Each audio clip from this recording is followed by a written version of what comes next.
Goodbye, Sony. Thanks, it's been great.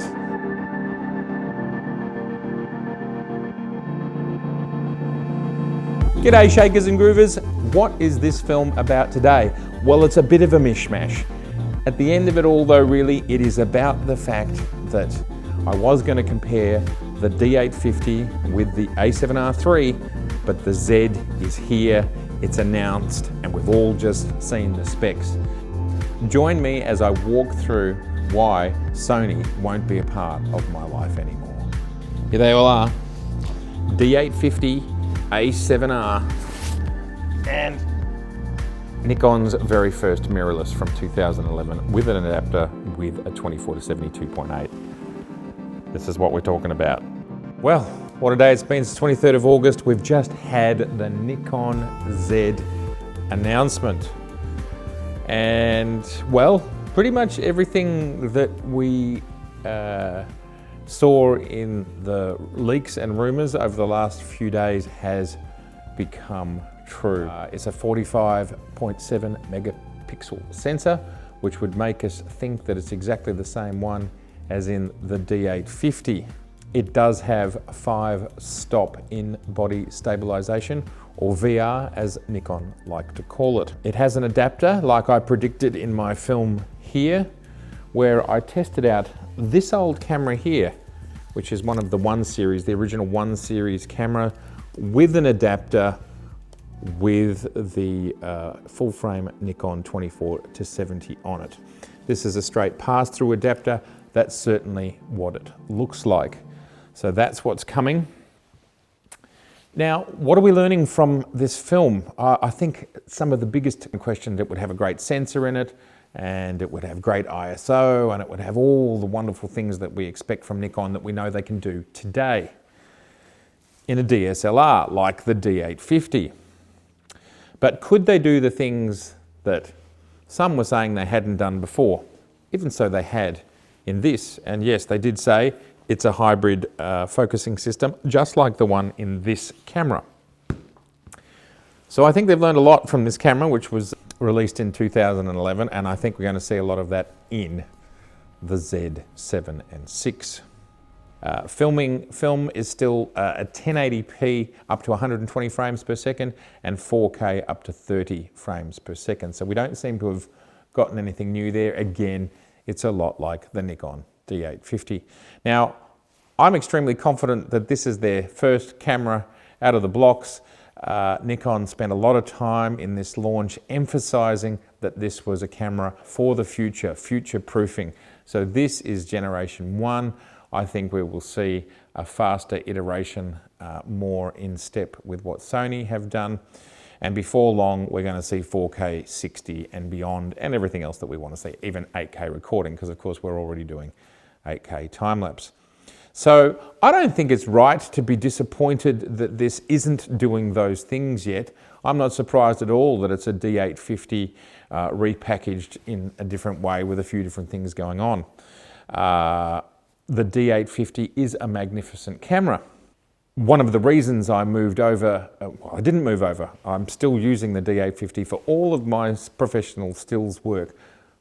But the main reason that I purchased the Sony A7R III was so that I could have reliable focus when I was filming myself on my own.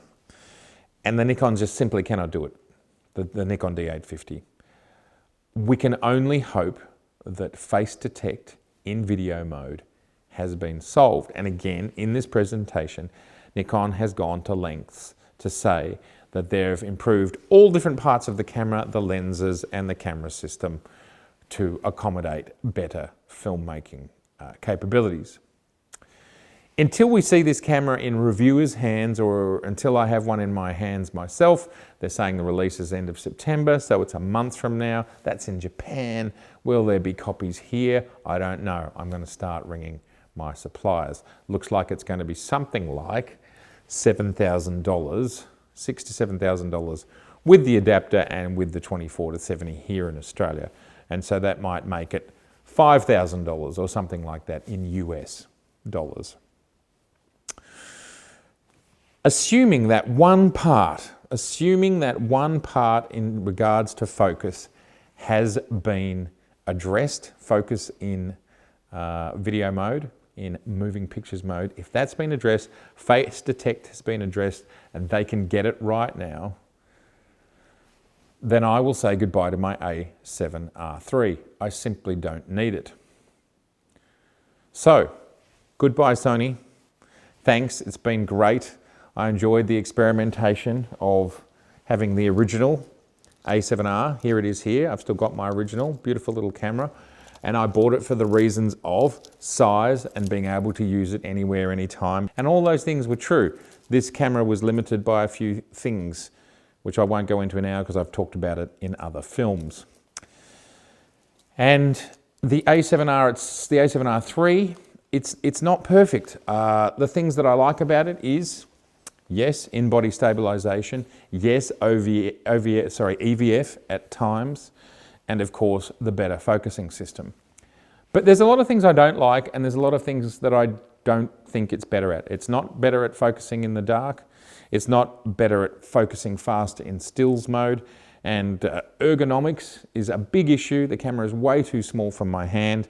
And with certain lenses, I actually get dints in my fingers because my fingers don't actually fit between the grip and the lens.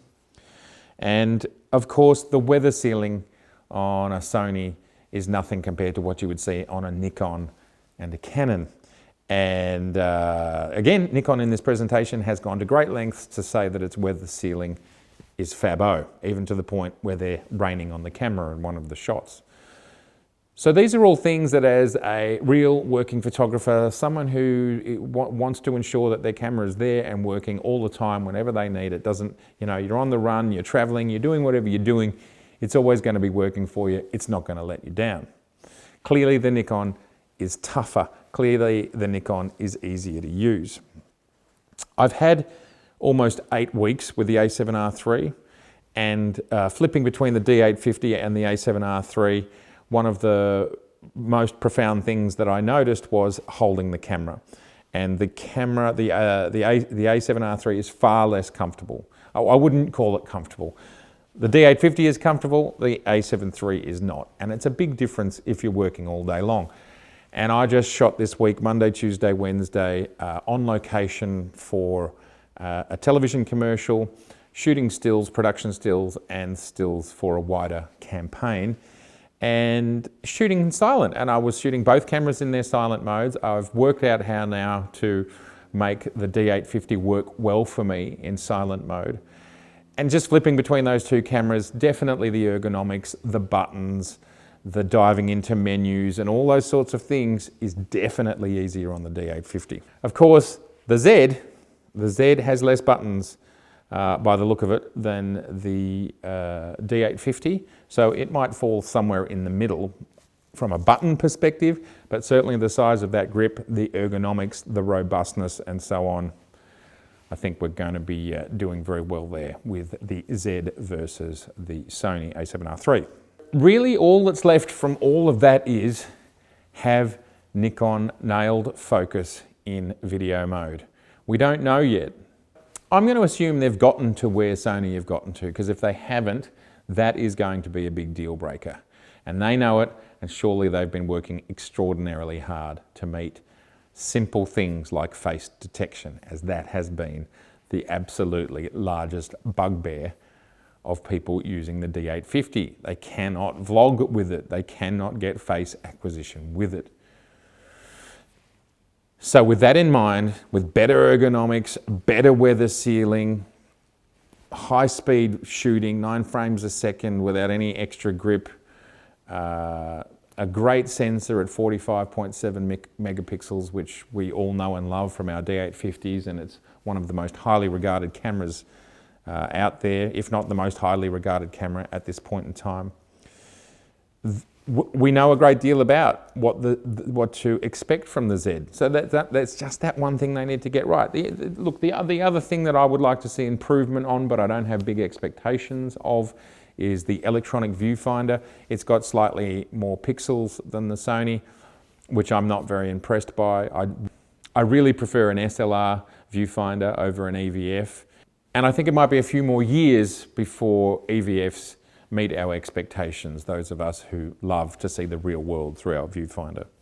Nothing can replace real photons bouncing off a mirror, a couple of mirrors, into our eyeball versus an EVF. And again, flipping between the two, let's rewind it all a little bit.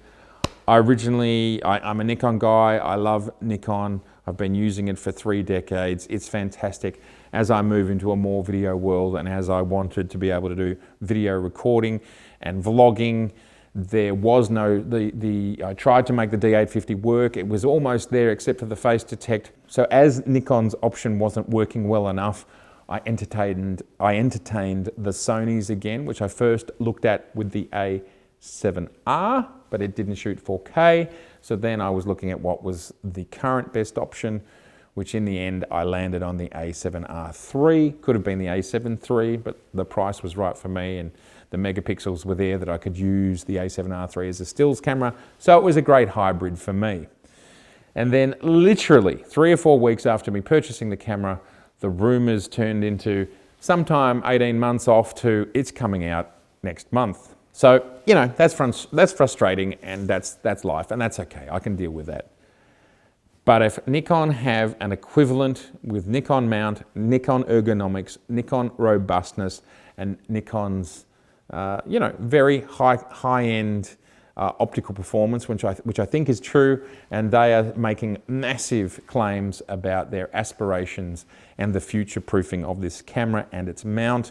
It's pretty clear looking at it, they could get a much larger sensor in there. I think all of these things are coming, and it would make sense for someone like me, who has my 15-odd lenses, to stick in the Nikon universe. So in the next week or two, we will know clearly about focusing in video mode, and if it's equal to the Sony, then goodbye Sony. I simply don't need you anymore. You are a very good camera, but you are lacking in a few places, and I think Nikon do some other things better. If it was not for the Z, if the Z was not here and not coming, well, I'd like you to watch this little segment that I recorded for my D850 versus A7R review. Are you thinking about changing to a mirrorless camera? I certainly think with the A7R III as a summation, you're going to have no problems with it. If you were to move there now, if you were starting fresh into photography, or it's time for a major upgrade, you're going to be very, very impressed and very, very happy. I still do think as a stills camera that the Nikon D850 overall is a better stills camera. Not because of the spec sheet, but just more the ergonomics, the handling, and the way it does focusing with stills. So if you want to be a hardcore stills photographer, it's the one to go with, no question. If you're more of a hybrid shooter, there's a little bit of video and stills, then either of the cameras is great. You can't go wrong. You cannot go wrong with either of the cameras.